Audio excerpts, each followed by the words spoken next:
Welcome to another episode of the After the Whistle podcast. I'm your host, Smyly, joined by Gelder and Crack. And first of all, before we get into anything, let me just once again highlight that for the second episode in a row, Crack the record from office. And Crack day in fact, extra formal wear today. Your man, they wear some solid pinstripe kaftan. They wear some cross, like, bro, I really need everybody to just go and look at Crack's fits for today, because the Crack we know usually get some durag, sometimes they wear some NBA jersey or something. This be complete 180. Oh, he looks like Sub-Zero. He's in the Sheikh era. Sheikh Ibn Al Arafat the fourth. We salute you, sir. We salute, but anyway, today we don't get too much time for pleasantries because Ghana football is on fire. After losing back-to-back friendly games against Austria first 5-1 and then Germany 2-1, the Black Stars, or rather the GFA, have finally, as long last, pulled the trigger on Otto Addo. This is something that has been long overdue. People are asking why they are doing it now, because we only have 3 months to the World Cup. In fact, it's less than 3 months. I think the last time I checked, it was like 78 days or so. So it's very, very last minute. People say better late than never, but others too are very furious that they've left it too late, because now whoever comes in is going to have to pick a World Cup squad for his first Black Stars team selection. So there's a lot to break down with this whole situation. So I'm going to start with Gelder, because Gelder missed our last episode. How do you feel about the Otto Addo sacking? How do you feel about the timing of the sacking? And how optimistic are you that the GFA can find an adequate replacement? Good evening to our cherished listeners and our viewers on YouTube.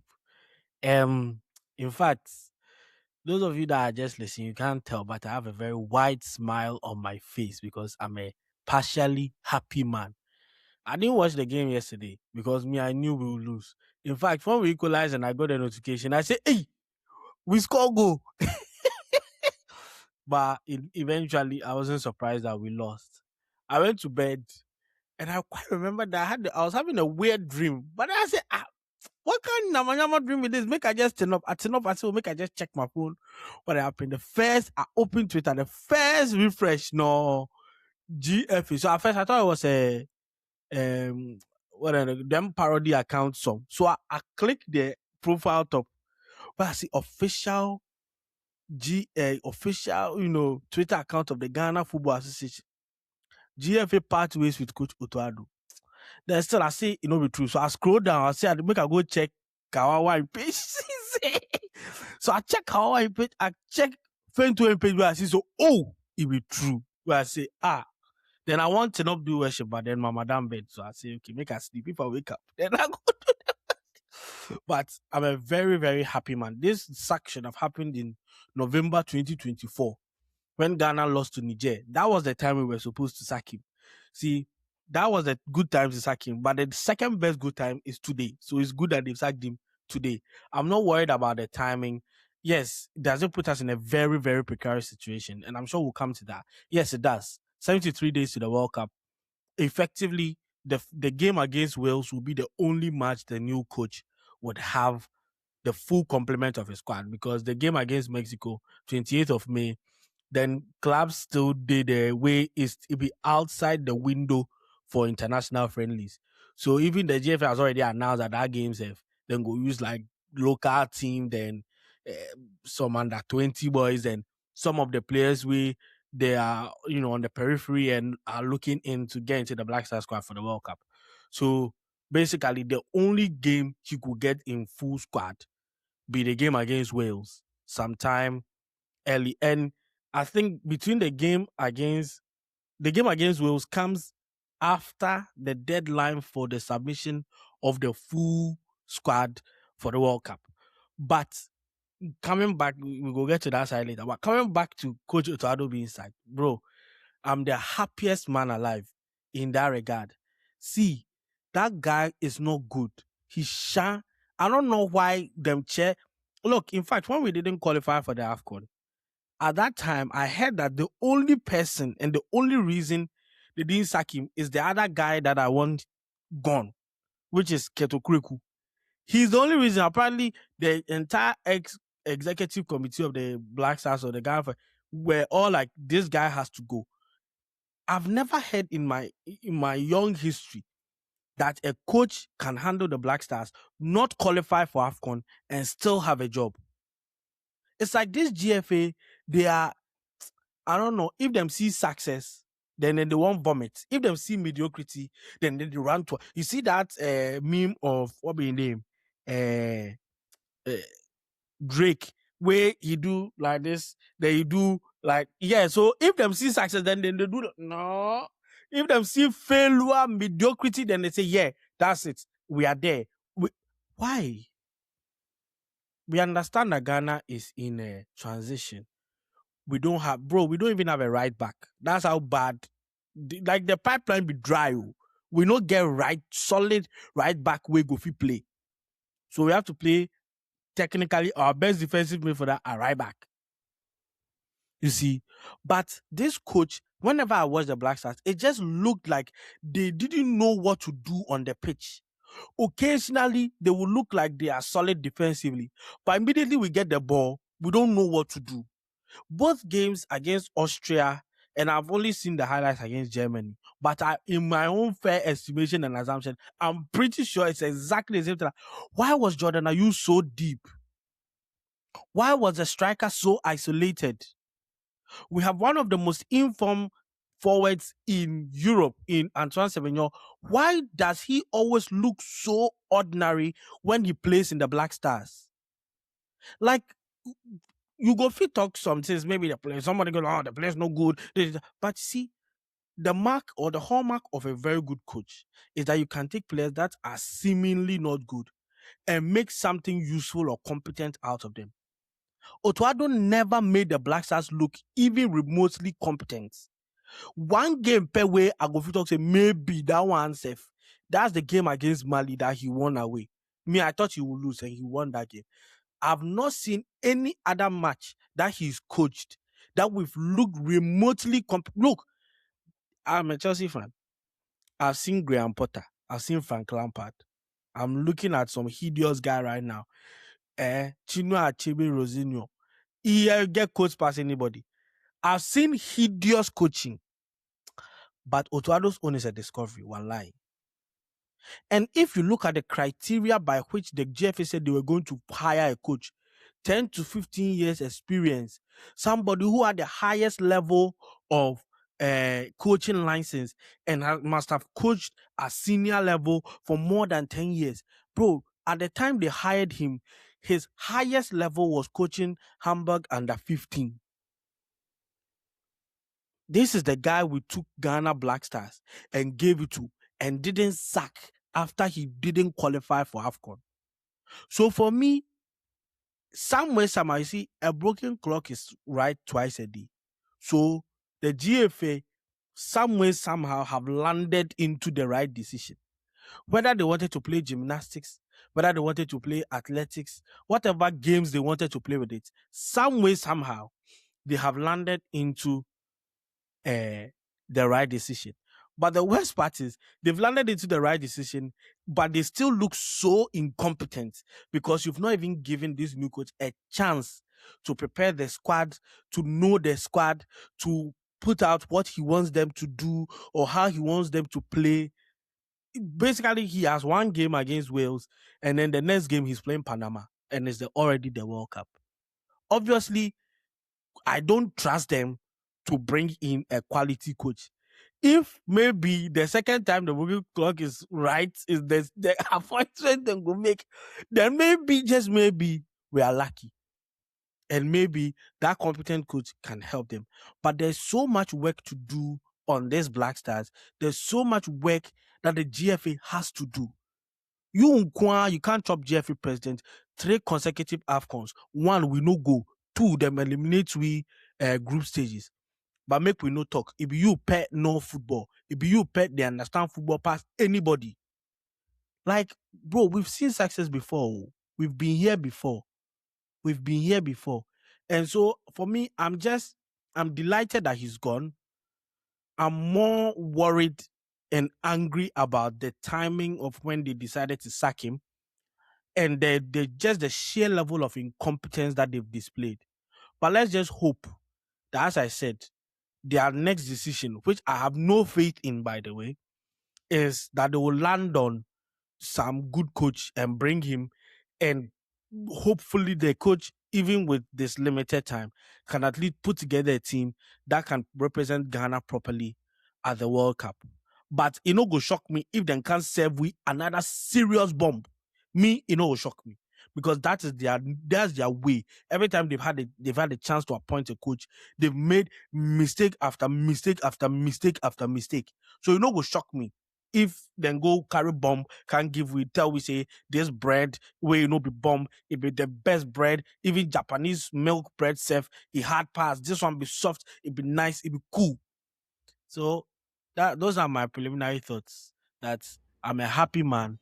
My day has been very good because I've just been, basking in the glory that we've sacked. In fact, today the weather was very nice. That they've sacked Otto Addo. I'm a happy man. So, crack. Otto Addo Sakin, I know that you've been one of the most vocal anti-Otto Addo campaigners over the past few months, past few years. So how are you feeling now that we finally seen the back of him? And how do you feel about like the timing of the sacking? How do I feel about the timing of the second? I should have worn white, but then I forgot to iron my white. But then I wore black to still let you guys know that the death of Ghana football is still here. Look, ever since Ket took over, we've actually downgraded. We've gone backwards. I'm not big on comparing like Nyantechi to Ket, right? I mean Nyantechi's time. Whatever, but I'm not trying to condone like what he did or try to say we miss him and all of that. But our standards was higher under Nyantechi. We were constantly going to the semi-finals of AFCONs. Our first ever knockout stage was in Nyantechi. You understand? And if you think about it, our behavior as Ghanaians has seeped into GFA as well. Because why do we always hold on to things for it to be worse before we let it go? So like Ghanaians letting things go is so hard for them. And I know Otto Addo's coming. People are saying that Otto Addo is a stubborn guy, he's not a pushover and all those things. But I'm telling you that definitely there is a back door and there's a reason why Otto Addo came. Ket doesn't have the balls to sack Otto Addo. I'm telling you guys that on authority, even if I don't have fact, that this order came from above. I'm telling you. Because for even to have Alban Bagbe talking about this, saying that this is one of the worst coaching this one he has ever seen. Most of the, look, there's no way, right? Austria play amazing football. You watch them in the Euro settings, they do well. But there's no way, even if we call under 20 this one, we should concede 5 goals to Austria. And I'm just happy. At least it wasn't SM in Pool. Man, prove it to the world. If it be SM way, they score on 5, like people start say we told you this and this. Almighty Germany, we concede 2 pet. That one said the offside goal. We're not going to do that thing for you. Focus Hey, on the matter. Don't what do you angry mean? me. Don't It's all angry part of me. it. 5-1 then At 2. the end I of the want be the day, difference. at the end of the day, hey, Charlie, really? If If against Austria if you this lose the 2-1, World Cup like you group go stages vex, where England load we 5, that is Croatia load we 2, what we we are they saying. come out. That's not what we are saying. All we are saying is you people say me then try Atitigi and we. Best player on the pitch. You understand? And what you need to understand is that SM letting the second goal go inside was the reason why Otto Addo is gone. So please, he has done his part as well. Secondly, I personally don't want this GFA to ever do well in anything. I don't like the way they walk. I don't like the way they talk. I don't like the way they do things. As Kendrick told Drake, I don't like anything about them. Like the way, look, GFA is fully, we've been complaining about this. It's totally a business now. Why are you a GFA president and you have academy sentence? Like the back door is too much. There are so many things. I always say that the coast football is dead. Division 1 is dead. Division 3 is dead. Like our local league, I don't even want to talk about it. There's no way we are ever going to be successful under Keto Kreko. And all the shenanigans and all the nonsense he has done. You think the university won't pay him back? Going to do this to manipulate your way and winning the election again and increasing your years in the constitution and things. What is this? What are we doing? What are we doing? And it's so annoying that once you hear the pa pa pa pa pa pa pa pa, then your patriotic anthems rise. That what they pay no. Whoever do That be that what anthem, they you pay. sprinkle something for the beat inside. See, Wallahi. see, that anthem, once you hear it, I don't know what enters you. Because right now we all get Ghana jersey finished. We don't go well what. Because at the end of the day, we've win the war against Nigerians. Am I happy Otto Addo is gone? Yes. But this screams structural problem. This screams the GFA don't know what they are doing, because there was no way Otto Addo should have survived after not taking us to the AFCON. I'm telling you, Van Gelder, the group stage you were in for the World Cup qualifiers, if you and Smyly be coach and assistant, if you go qualify with. It be true to tell you. Now, why? Master, What you do on a my group? record be serious. Or 1 match, 1 win. Make you not try me. I have a trophy. It did my cabinet inside. I go take show you people. Otto Addo, make it show we in trophy. Make it show we in trophy. Do you get it? There was no way we should have. And everybody and their mother knows that this guy is no good. We said it. Even the matches that we were winning, we're playing poorly. How are you here playing 5 back?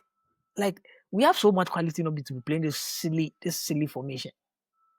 Even if you are playing 5 backs here, how do you use Jordan? Do you know anytime we have a counter attack, Jordan slows it down? And secondly, too, anytime we are playing in transition, we don't have more than 4 players moving in transition, because we are so deep that you only have 1 or 2, and sometimes you raise your head, you don't have anybody. How don't we have technically gifted players that you be putting them in core players? You were playing matches and sometimes you were playing Kudus as a 8, just to accommodate other people. Like you were playing Kudus and Pate 8 and 6. Are you mad? People talking about Semenyo. Semenyo will not be the first star that struggles in the national team. But I'm telling you that an adequate coach will let Semenyo know that, look, you are the star of this team. Everything is on your shoulder. We believe in you. You have the autonomy to do anything you want. Be creative. Be adventurous. Just give him that trust. He will do something. And then you talk about position. How many players in the Black Star can play right, left, middle, striker? All the 4 positions up to how many people can play? He's one of the few people. Do you get it? It's one of the few people. So I don't understand why, like, they are trying to blame. Saying Semenyo comes to Ghana, doesn't do well. Yeah, if you are playing for a shit coach, it happens like that. A coach who lacks vision, that tells you that he has no tactics or style of play. He's only a reactionary coach. I don't know how we didn't sack him right there and then for him to say this. You don't understand that every coach has their own philosophy before you react to every opponent. So you and Kasa, what are you telling them? What are you teaching them? Just say, I'm not teaching them anything. So you just know that once you are going to play this opponent, then we are going to strategize for him. This is what they learn for the Dortmund. No wonder Dortmund have regressed in the past years. This is what they teach for them. As a serious coach, you leading a Ghana team.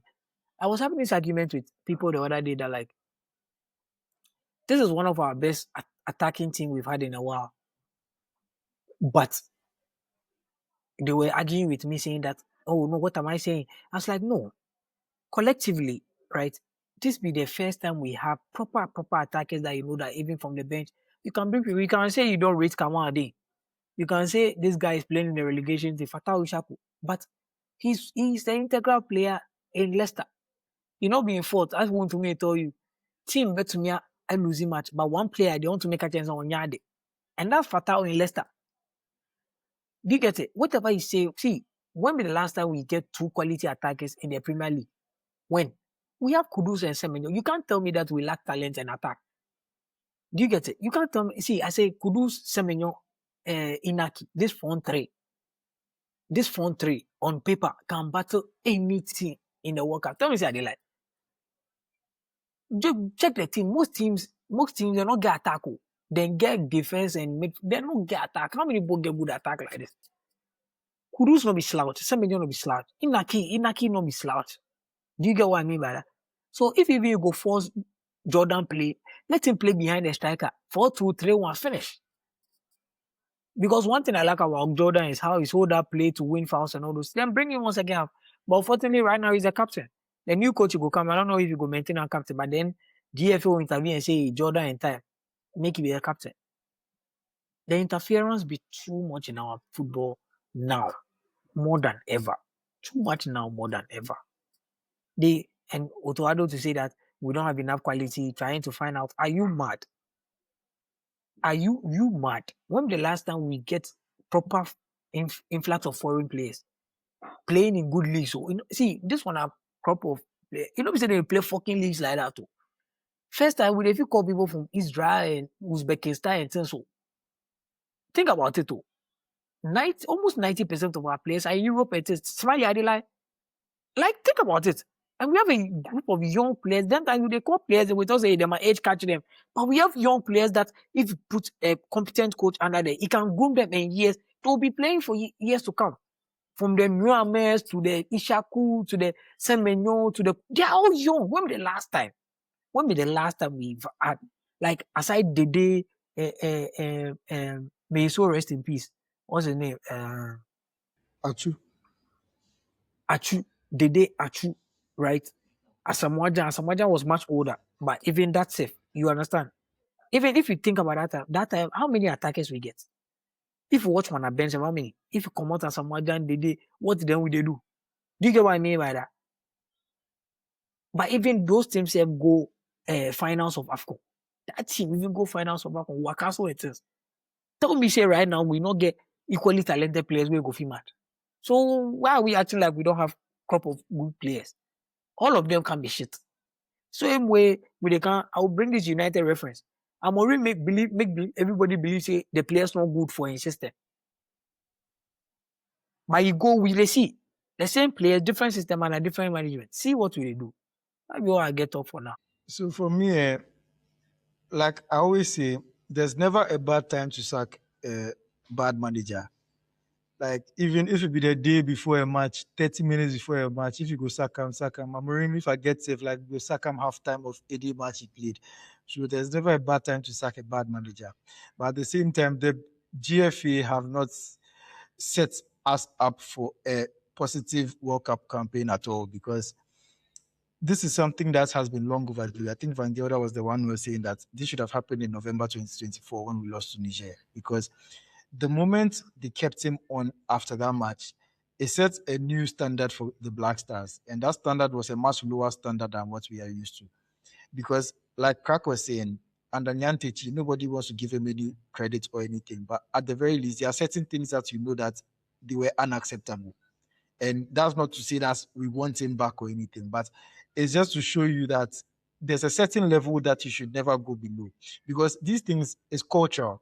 The moment you say that, okay, we are going to pardon this manager for failing to qualify for AFCON, now another manager will come, he also fail, and then the argument will be that, okay, Otto Addo also failed, they didn't sack him, so why not also give this guy more time? And these are things that you should never allow to seep into your football. You should, at the very least, there should always be a minimum standard that you always maintain. Otto Addo, his biggest achievement was qualifying for us for the World Cup. And me personally, I never go give him that credit, because when it comes to qualifying for the World Cup, that one is self-motivation. Black Stars players, when it comes to World Cup, nobody needs to. You don't even need to give a speech in the dressing room. You don't need to motivate them. Everybody wants to play in the World Cup, because for most of those players, the World Cup is the reason why they even chose to play for the Black Stars. And anybody who, there are people who say that, yeah, we know we are not being fair to him. He did well to qualify us for the World Cup. see, just ask yourself why every time there's a World Cup coming, that's when you see the dual nationals now coming out of the bushes, coming to declare themselves for the Black Stars. That hey, myself, I like my Ghanaian side. I've always felt a connection to the Black Stars, and I've always wanted to represent us, my motherland, all of those things. Every time there's a World Cup coming, and we've qualified for the World Cup, or maybe we are close to qualifying, that's when you see all the people who, some of them you never even know, say those people them hold Ghana passports, but suddenly they are all coming out to declare themselves. So it's just that simple. His biggest achievement, you can't really chalk it down to him. And if it was truly down to him that would qualify for the World Cup, why didn't we see that same form being replicated in the AFCON qualifiers? It was like day and night. We go and play AFCON qualifiers. We are the worst team in Africa. We go and play World Cup qualifiers. Suddenly they look like a completely different team. Like And what else and could and it be?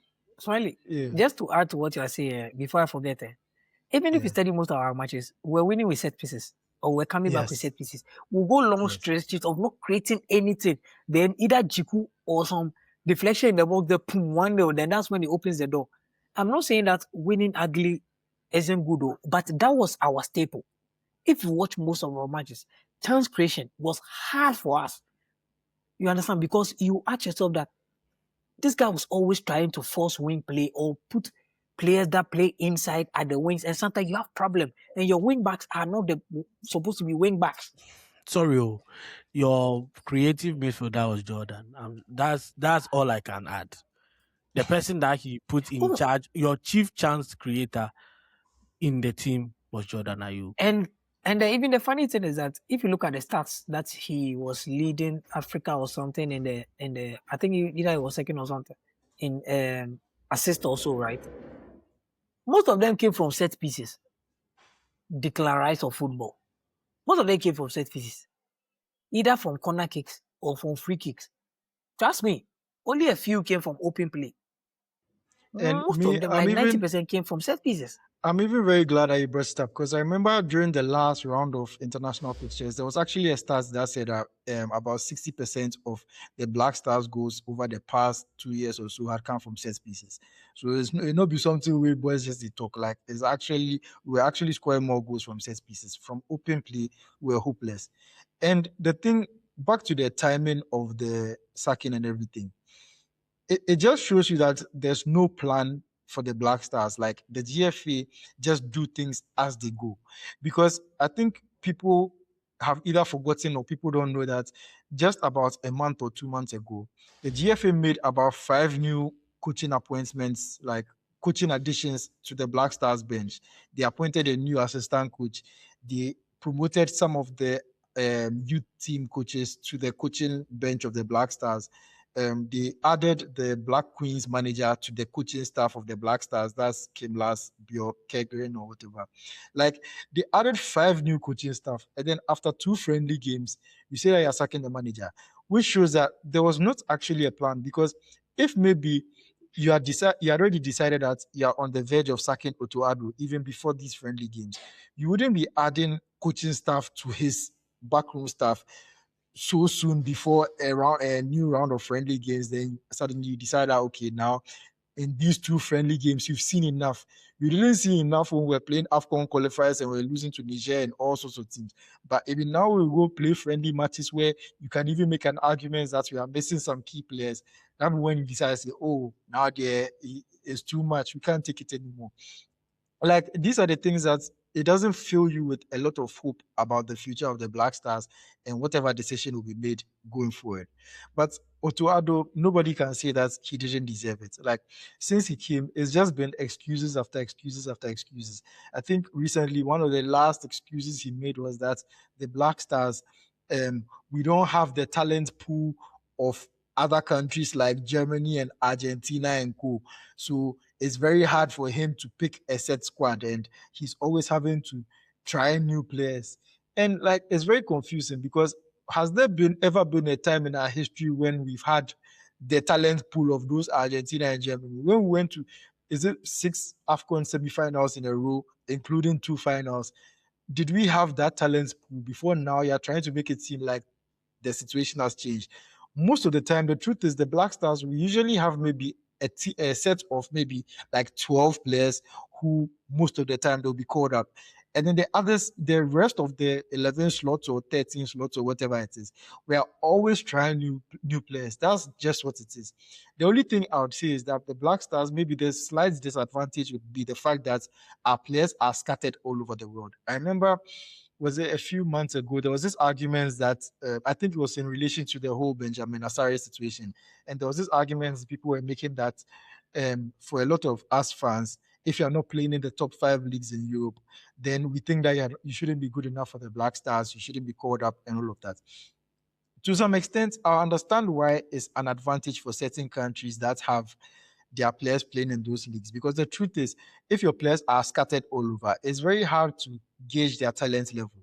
So if maybe you have a player playing in Uzbekistan, you have a player playing in Israel, you have a player playing in England. Let's say the player playing in England, he's not on form. Maybe he's a striker who has scored 5 goals in his last 50 games. But you have a striker who is playing in Uzbekistan and he has scored 30 goals in his last 50 games. It is very hard to compare the talent level and the expectations you can have from those two players, because the worst player in England could very well be the best player in Uzbekistan.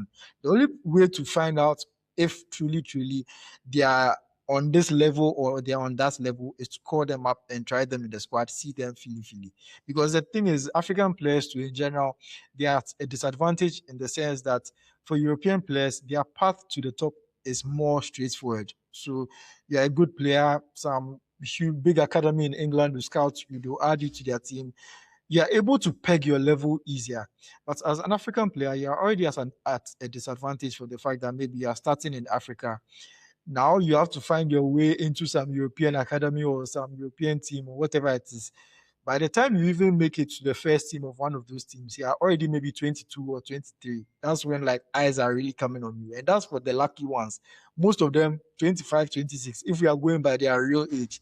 So obviously there's a disadvantage when it comes to that in terms of the fact that our path to the top is different from the path of other players. But in the end, like I said, there's never been a time when this hasn't been the situation. If anything, for me now we even have a better pathway to the top now than we used to maybe 20 years ago, because now our players are being scouted at a much younger age. More big academies are being set up in Ghana here. Like there's it's just generally an easier path to the top than it was back then. So for you to be using that excuse now, for me, it doesn't cut it. And as Crack was saying, for me, this attack, for example, I think this attack is probably among the best attacks we've had in a very, very long time. Because back then, honestly, it was Asamajan and Inshallah to a very large extent. So now that you have players like Semenyo, who is probably going to be nominated for PFA Player of the Year, you have Kudus, who actually started very well for Tottenham. His first 2 months, he was actually doing very well before his injury came and derailed the season, but he's going to come back. I don't doubt that he's going to come back the same Kudus that we know. We have Inaki Williams, who he's a very, very solid piece to have in your team. Like people might say that he hasn't turned out for the Black Stars, but if for the past 5 years nobody has turned up for the Black Stars, then you have to understand that the problem is deeper than the players. These players are not at the level that we've been made to believe that they are. Semenyo, for example, that's one of Otto Addo's biggest failures, and that was one of his biggest red flags. Because when you watch him playing for the Black Stars, you don't see a player who has been set up to be one of the key players for the Black Stars. You see Semenyo like how maybe a Chelsea uses somebody like Garnacho, like just a player who you just do your side and make some runs. Every now and then we go find you. You don't see a player who they are trying to play through him specifically. They are specifically trying to find him the ball in dangerous areas. Yesterday during the Germany match, most of the time he's either receiving the ball very deep in the box and expected to make like some 60-yard run and set up somebody, hardly ever being found in the final third of the pitch. Like you don't see any game plan for Semenyo as somebody who is a special player who should be treated differently. The way they use Semenyo is not much different from the way they use Kamal Dean. They just use him as another runner in the team.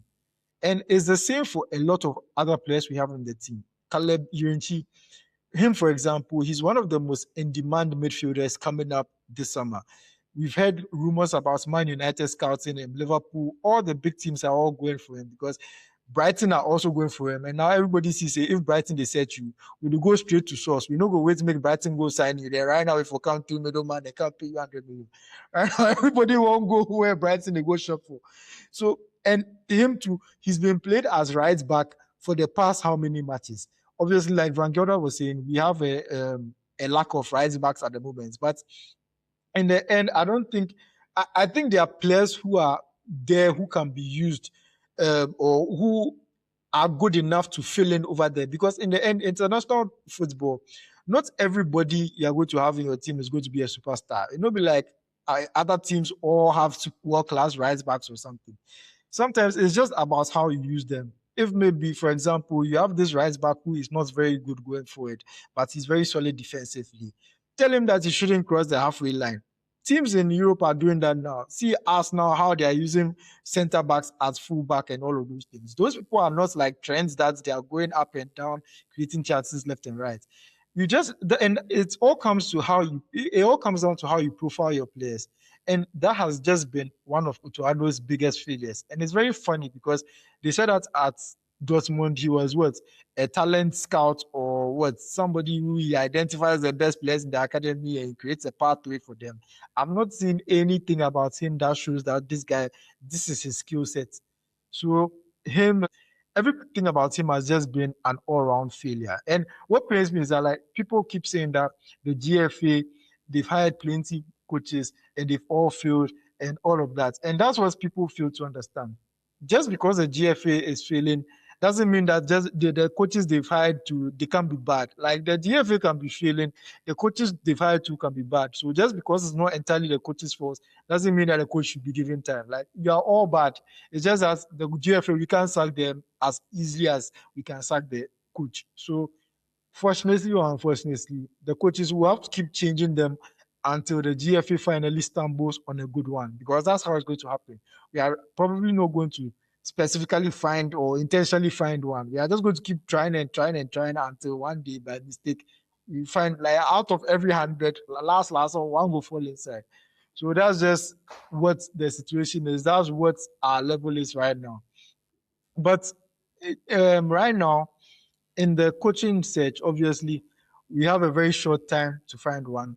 When we're going to hire Otto Addo, for example, the GFA came up with this list of criteria that we're going to use to select a new coach. They said that the coach, I'm trying to remember off the top of my head, but they said he should have a 15-year what?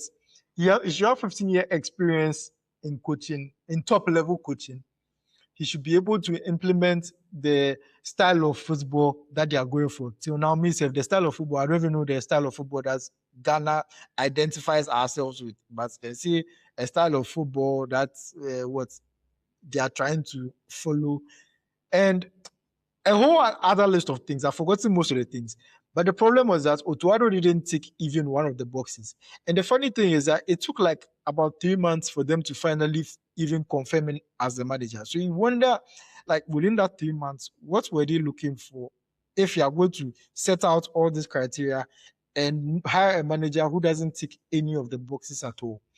But currently, now in this new coaching search, there are 3 names that have been widely speculated to be the front runners.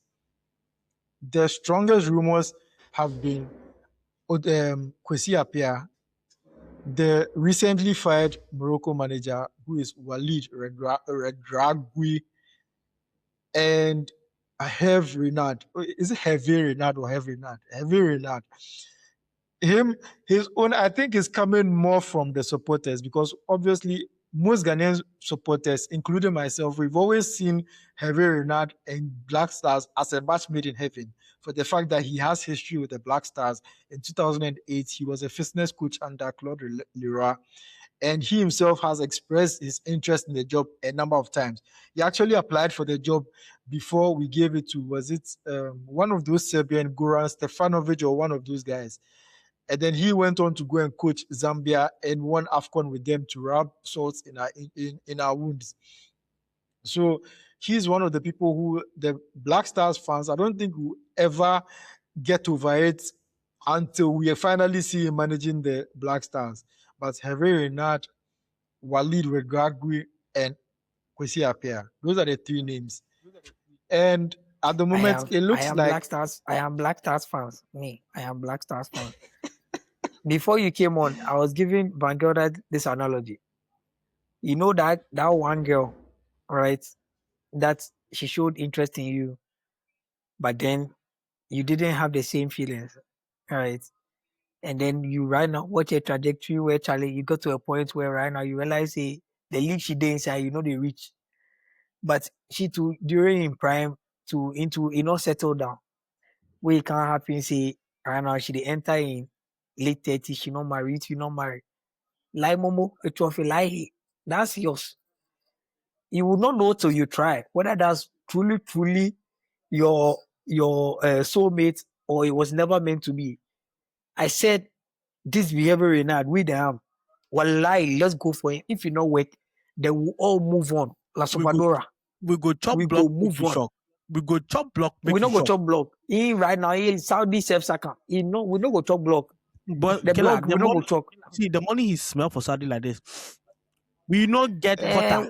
Whatever the case is, I know at a point after I win with Zambia and since the money was too much for us, right? You yourself admitted that it looks as if he's on a downward trajectory. What's the best way to actually show that you are going to the World Cup? It's the world stage. He needs us, we need him. Me, the Moroccan guy there, I don't mind if we go for him, but I'm not too like.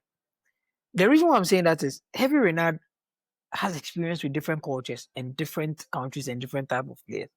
He has done it both locally and internationally, right? And he has done it with black and whites and women. You understand? So if it comes and it's true, he has done it for both black and white. And this is somebody that has a certain level of Ghana football understanding because he has been around it, right? And Claude Leroy is somebody where he looks like a teacher. So he definitely go to discuss things with him, they advise him and all those things. And he's somebody he can still call on now. I don't know their relationship, but he can still, if based on footballing term. And he's somebody that once he walks into the dressing room, everybody for them go respect him. He's the coach where he beats Ghana with Zambia. He beats Ghana go win the AFCON. You understand? He has done it. He has been there. He has that respect. And everybody knows that he has done it with an African team. Do you get it? This Wahid guy, they come, no. I was talking about cultural differences, Van Gelder, and it's too close. Because if he can see something where he go talk wallahi, where he go shock him. you understand? And it's too close to this one. But if he's the one we go into, hey, he took Morocco to the semi-finals. He took Morocco to the finals and they still sacked him. So based on his pedigree, he has done good. First African coach to ever do that. Take an African team to the semi-finals. Right? Yeah, he has done that. He has done well. But what I'm saying is, me, my choice, I am Ghanaian. It's like we have an unfinished business, an unfinished marriage with Hervé Renard. If you go marry where we divorce, you not say I tried, no job. If I'm single, I'm single. I tried it. But he's the one. He's the one for us. That'll be all. You know, for me, I'm on the same side as Crack in terms of the fact that media Hervé Renard, media, I've been in love with him ever since the Zambia days. So him there until I get to see. I get a wife number. Until I see him coaching the team and I see him failing at the Black Stars, I'll always believe that he's the best choice for us. Because like Crack said, he ticks all the boxes. He's experienced different coaches. He's experienced African football in North Africa as the coach of Morocco. He's experienced West African football as the coach of Ivory Coast. He's experienced Zambia's FDB, Southern Africa or maybe East Africa. I don't know, but Zambia's FDB, they fall within both in South Africa. So he's experienced football as a coach of Zambia. So like he's experienced the different corners of African football. He's also coached for him French women national team. He's also coached French women national football. He's coached Saudi. I feel like in terms of everything that we would need from a manager or from a coach, he's somebody who I feel like he would have the least trouble of among all the foreign managers. You have the least trouble trying to adjust. like Crack said, with Walid Regragui, me, if you're going by his track record in African football, that one there, he's also a very formidable option in terms of the fact that he's won the CAF Champions League. He's also taking Morocco to the AFCON final. In fact, now they are saying they win the AFCON. So he's an African, technically, as things stand right now, on paper, he's an AFCON winner. He's an AFCON winning coach. And then he's also taking Morocco to the World Cup semi-final. So yes, his CV is very impressive. But again, like Crack is saying, me, the fact that he's only experienced African football solely from Morocco, not even from North Africa, only from Morocco, you can't help but worry about that, like that CV. Because if, for example, he had experienced it maybe as coach of, maybe he was coach of a team in Ivory Coast or Nigeria, and then he won CAF Champions League, and then he also coached Nigeria or Ivory Coast, and then won the AFCON, then that one you can be more confident that he can relate more to the Ghanaian situation, the Ghanaian culture, and everything.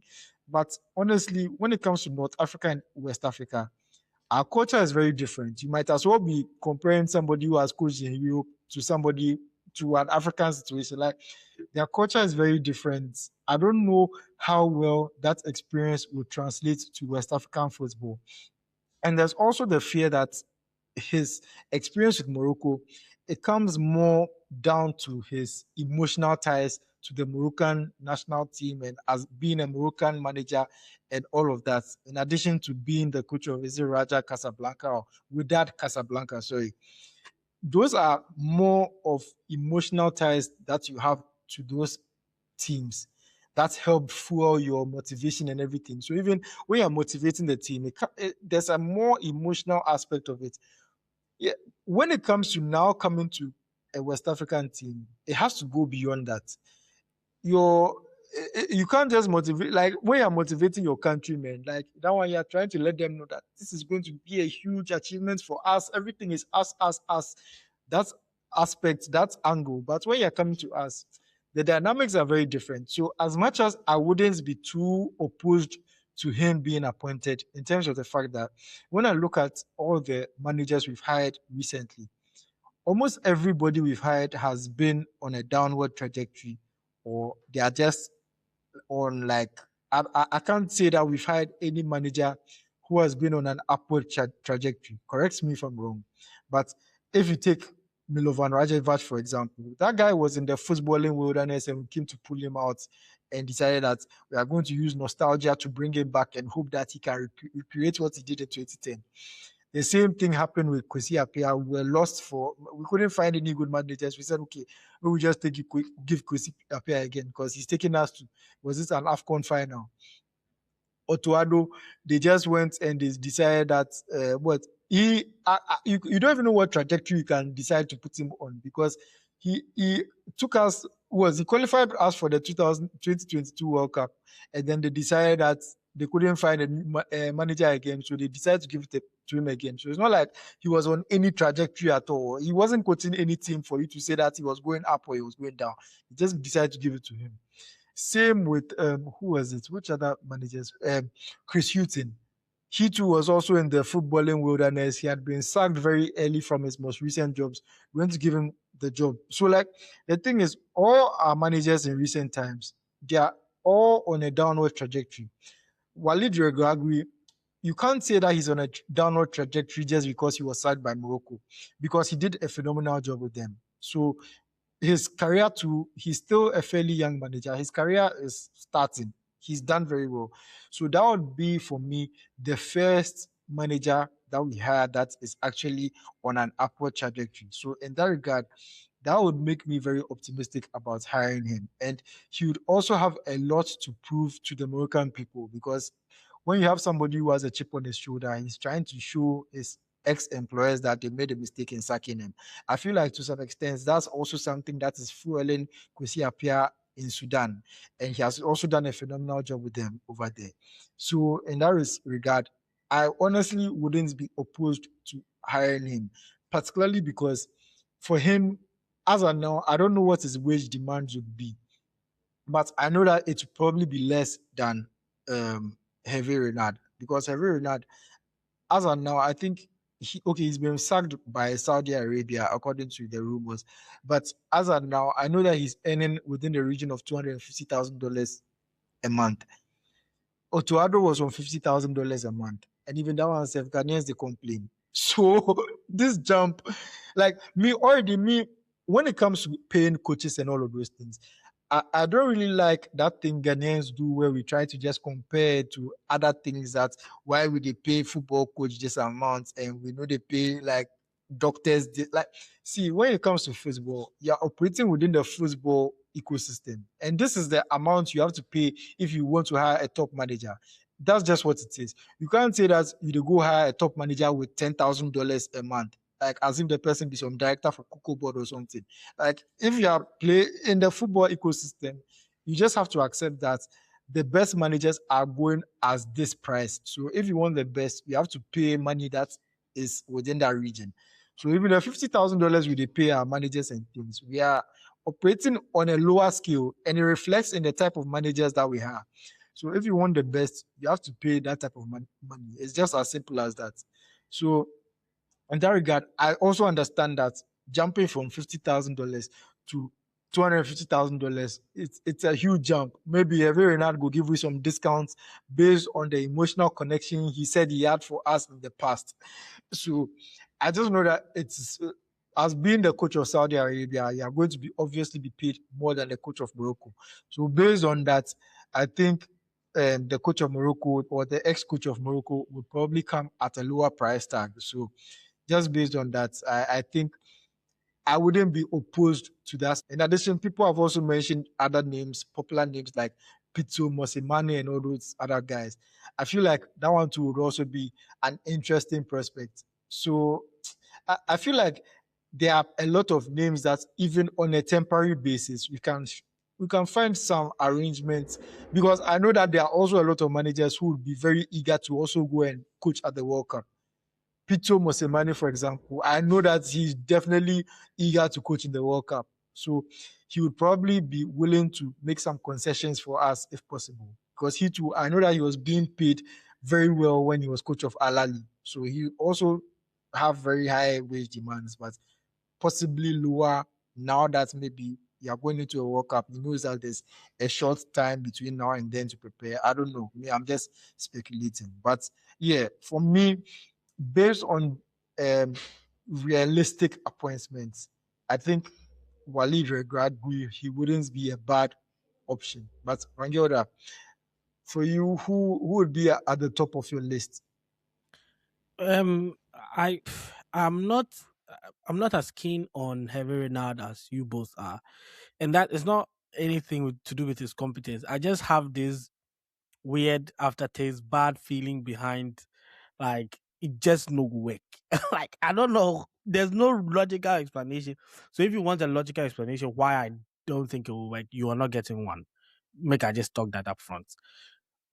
Regarding to into I get the same, but he own at the see I'm small, like because he was sacked quote unquote unfairly by Morocco, he might want to use another team to sort of do redemption arc. But in my head, I'm also like, okay, so right now if Morocco repent from the sins where he began a coach, we then kind of say, bro, assalamu alaikum. I don't know how they don't come back home for for French or this thing is either. What we go do? Because most likely than not, he will leave. That's the truth. He will go back home to Morocco and go pick up because he's Moroccan. Do you see what I mean? Because he appear there in time past, make we stop that. In time past, make we stop that. Make we not even bother. But so for me, I don't know. And the truth and the big reason this thing self we they talk.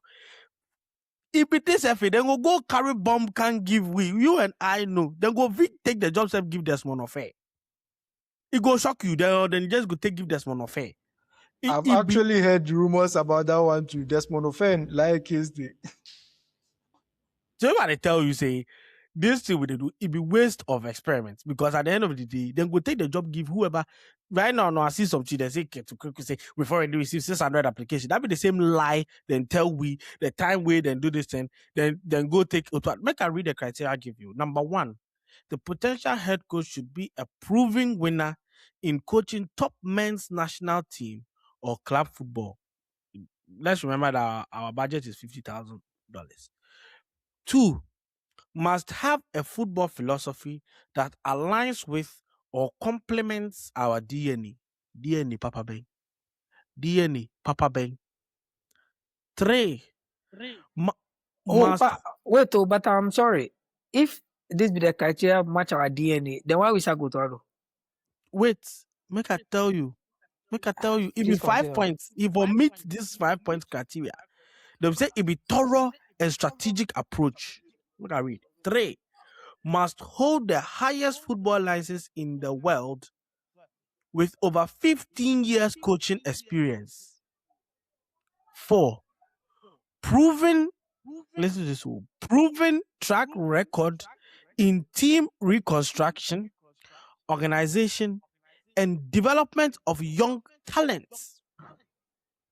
Five, proven disciplinarian, tactician, and leadership skills. This will be the 5-prong approach. 5 criteria you for meet. If you apply for job way, then list the criteria like this. You and Kasa, if you go look at the criteria where you look your CV, then you can talk, it's okay. Me and Kasa, I know the match 4 of this essential criteria. So make I just what? Make I know even what? Apply. But if you go ahead of yourself, if you can say you be goon, you be guy, you go take Claude AI, spec your CV to the criteria, automated application system go identify say this thing is fake. So you apply, then 2 minutes later, I go tell you say, dear applicant, unfortunately, we are not going ahead with you. We have decided to go with other candidates that best suits. This with their criteria, then take a point to Otto Addo. Maybe the only one be the football philosophy that aligns with or complements our DNA, because our DNA be matra makwe. Where it will in DNA be matra makwe. So it emerge. It emerge. That be the only criteria where it match. Outside of that, nothing else. Nothing else. So I can't take an organization that lists out this criteria for appointment of a coach and grab somebody that, let's be honest, in all sincerity, doesn't meet even one of these criteria, and goes ahead to appointment, tell us this is the best option. After all that, we got over 200 CVs. Today, they say between dawn till 1 o'clock, then now they've received 600 CVs. I don't know because Jimmy Anna. Hey, killer. See, make we know what that one about there. They are going to they've already know who they want to appoint. As we they speak, then probably start they draw contracts. This guy he did sports ministry, he pick mine by force the day for go. So he dey search somebody way, then go. Hey, just I don't even then for chop arm slap. You know, say you get diplomatic passport. Smyly, if you pass airport, you for lock him for that side. If you talk, say you they suspect drugs, then you go hold them or something, because it doesn't make any sense. Also, make he come back, come explain body to Sheriff Mama. So before we end this, I just want to talk a bit about Chelsea and what is going on with their players on international break. I know that we are used to players loose talking a lot during international break. As a Man United fan, every time Pogba went away for international break, everybody had to hold their breath because the guy was just going to say all sorts of rubbish. But now Chelsea, it looks like there's I don't want to call it a coordinated effort because everybody has a freedom of mind about everything going on at Chelsea. And I think the most scathing remarks have come from Cucurella, who during an interview he was talking about everything to do with Chelsea and their structure and everything. And he basically said that the Chelsea ownership caused instability in the squad by firing Enzo Maresca at the time that he was fired. And he also spoke about the lack of experience in the squad building that Chelsea have going on. And that as a player who is trying to win trophies in the present, it doesn't give you a lot of hope to see young players walking through the door all the time. So that's just the gist of what Cucurella has said. I think a lot of people have already seen the comments and everything. But my God, as a Chelsea fan, how do you feel about the comments? Because apart from that too, he said some things. He basically implied that Rosinha, like the guy, is not really. Masa Kwano upon between him and Kwesi Otto Addo, I don't know who is worse. Let's be serious. Me, I tell you, the time that my point I'm torn, where I tell you, say this guy, me who knew ye, but eja for equality, diversity, and make we just give him chance. See whether when a black brother go fit show you something. I won't let you do this to Rosina now. Don't do that. He has a winning record. Otto Addo left with a losing record. What do you mean? His winning record is that we lost 8-2 to PSG. That's his winning record. He still has a winning record. They said the guy in GPA be 4.0. Make goals out somewhere. See what I tell you. You get Einstein as coach, you know, like. I'm very delighted that the Chelsea players are speaking up, because at the end of the day, it be them that my career's day on the line. Me as a day, my career no be linked to Chelsea Football Club. If we decide say we go be rubbish, I just go tune out. Just concentrate on my family, concentrate on my job, find another sport. Maybe I'll pick up running, cycling. Sometimes I go pick up another sport. Move on. But it be the players that my life and my livelihood, they depend on the football. So it be them for speak out. So right now they have former Chelsea players and legends speaking out, fans speaking out, and soon the players then build their so-called projects. It be them now to then start to speak out. See Enzo talk already, Cucurella to talk. Right now all he left, make nobody take my good stamp Palmer in front. Because if Palmer open his mouth, we die with that. But at the end of the day, you see, these are the so-called leaders and most experienced players in the team. So, like, you can tell that half of these players want the season to end and they don't want to play for this manager, because the guy, Wabon, is giving me flashbacks of Pochettino, but a worse version of Poch. Like, we never have any control. We don't look like we are going to do anything. Like, he starts, he they win. At the kind of time he they win, and they tell people, say, I just, there's something I can't put my hand on. These wins, they come, but still, it doesn't fill me with confidence. And right now, you can tell that the players they are not playing for him. They are not playing for him. And the owners, then they go try and make stubborn. But me, as I talked from the beginning of the season, the people wait there for goal be them two hideous twins, Wayne Stewart, Paul Wayne Stanley, and then Incuzon. Those two men have to leave Chelsea Football Club for us to have any form or semblance of stability. And if Bernard Egbali really, really, really wants to reap the returns on the investment he's made, because I think the only thing he understands is profits, then he has to understand that he can't be so strong-headed about strategy. This is not business. This is football. And I think they have been very surprised by this outburst by the players. And I hope more, just that, what in the column, somebody like Caicedo, he never will come out, can't talk about the club, because he started showing loyalty, no be today. So go talk anything. Rhys James too, he will talk anything, but they give comments. So if you go play people them post, they go rep under, you are right. Then since he talk so, but you can't comment, say yes, you are right, good speech, whatever. But Cucurella is absolutely right. You can't keep bringing kids through the door and then tell the few experienced players there that they must win something, or sack the only coach that gave you a semblance of stability, that made you look even remotely competitive. First of all, you let him down by not signing a center back when he asked you to. which is fine. Sometimes coaches don't always get it right, right? And you don't want to be in a situation where you go and buy players for a coach like what Man United did for what be the guy name say Ten Hag. Then now the players he forced you make you go buy some, you know the way. But they had to have listened to him and at least brought in a player with the profile of who Enzo believes that Liverpool is to the team. They didn't listen. Then he pick mine. He said, okay, if you don't listen to me, if Man City say then they want me come as Pep, me too, I go entertain the talk. Then I go tell you, say, I they talk to Man City, by the way. Because I know they fear you at this point. Whatever can come, can come. You see? And then you go and appoint this Rosinho guy. Look, if he go Hull City or something, nobody go bat an eye. But this is Chelsea Football Club. This is Chelsea Football Club. We can be as shit as whatever, but we are still Chelsea Football Club. There's a certain level that the fans and the ownership and everybody would demand of you. And if you can't live up to that level, just do the honorable thing and resign.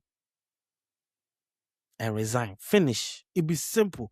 Like, I can't even bring my head. We've been so poor. Like, I did watch the game. You. What did they talk? What did they talk? What do you mean by should do the honorable thing? Bro, he get look. What do you mean by honorable? No, guy, stop that. What do you mean by honorable? You criminals. If you go there criminal organization, listen, you go there criminal organization, you start moving like them. What do you mean? You design players, they give them 8 to 10 years contract. Some say you give them 15 years contract. Some say they're not born them for the name of mother is too you sign contract like them. You get strategy already. These players wouldn't complain, but see, as them go sign the 7 years, 10 years, 8 years contract. What were they thinking? Me. They are not, see, that be the so thing. Far, they are not why did they ask yourself? The reason why they brought the coach in, he's doing it. Keep them afloat and sell the players. You didn't bring him to come and win trophies. If you say you won't support him when win trophy, you won't win trophies, then quit Chelsea. Because that's not your plan now. Your plan, you are a selling club. It's a business. So no come tell me, say, ordinary, why? This is a football team. How is he coaching affecting your life? If you think it's affecting your life, do the honorable thing and switch clubs. Make it quit. Make somebody be unemployed because of your feelings. What do you mean? The effrontery of Chelsea fans, because of your feelings, somebody in father and somebody in son. When he was appointed, do you see his dad on Premier League TV? Do you see how proud this was? You want to? I don't care. You still want to deny. You want to deny a father and a black man. A black man. You see, this is what they pay me because a black coach. Did they pay me because a black coach? The moment you get a black coach and your racist genes comes up, that whole racist antennas come up. Meanwhile, you don't have the same energy for everybody. I don't care. I be somebody go search coach. We go free release. That's none of your. He's already employed. You can't release him. The thing is that we can't release him. Say, look. Then don't tell him to quit his job. If you don't like him, sack him, pay him a severance package, and let him go. Like, how do you want to deny a family of this happiness? How do you want to deny a young coach the opportunity to grow and win things? How do you want to like, right now say, you did Britain, how it hard for people to get jobs now. The guy has gotten a job and you want him to quit for what? I'll be back. Make you go age men for another place. Be here. Make you go age them for another place. Be here. Make you go see Manchester Day there. He said Phoebe Hall boy. Make you go back to Hull City, or as United the search code this summer. We go feel Sakam by May, middle of May. So you go feel prepping CV nice. Take apply. Sometimes you will go see him. You go like him. I be will be diversity and quality people. Maybe you go give him the job. But Chelsea did. He can't be our manager next year. I'm sorry. Like it's just not possible. And at the end of the day, if they want their returns, which is the only thing it seems like they care about, then they have to honestly decide whether they want the club to succeed. So they have to choose. Do you do it now or do you do it later? And if you're doing it later, if you give a coach 5-year contract, you have to close your eyes and let him do it. But it has to be the right coach and the right fit. You can't just go and bring anybody, Keke. Say make you can't go Chelsea. So me, I'm happy that the players are talking. I wish more players will talk. Make the other big boys talk. Make Kopama can say make Regimes talk make Neto talk make everybody just talk. Even if they're in table, make them all talk them out. Make Ganacho self can talk make all the players talk them out. So say the owners then go set up, then sack those sporting directors. Because if those sporting directors don't go, then check like GFA. I know they trust them, say they go make any serious good appointment. If it them the problem they start with, them for go first. If them go, then from there we go feel see if maybe the club will come back to normal footing. But right now, me, I'm happy. The players will keep talking. You see, if you lose dressing room, so no. You come, you know, chop 4 months, you lose dressing room. Make we end the podcast, then go out there. With that, we've come to the end of this episode. If you haven't done this already, please follow our social media pages: Twitter, Instagram, ATW Podcast GCR, TikTok After the Whistle. Subscribe to the YouTube, leave a comment, share, like, all of those things, comment. But yeah, anyway, we've come to the end of this episode. Charlie, guys, thank you for joining us. Crack, once again, 2 episodes in a row. You've had to join us from the office, so we appreciate the sacrifice. So anyway, Charlie, thank you for joining, and as always, ATW dominates the conversation.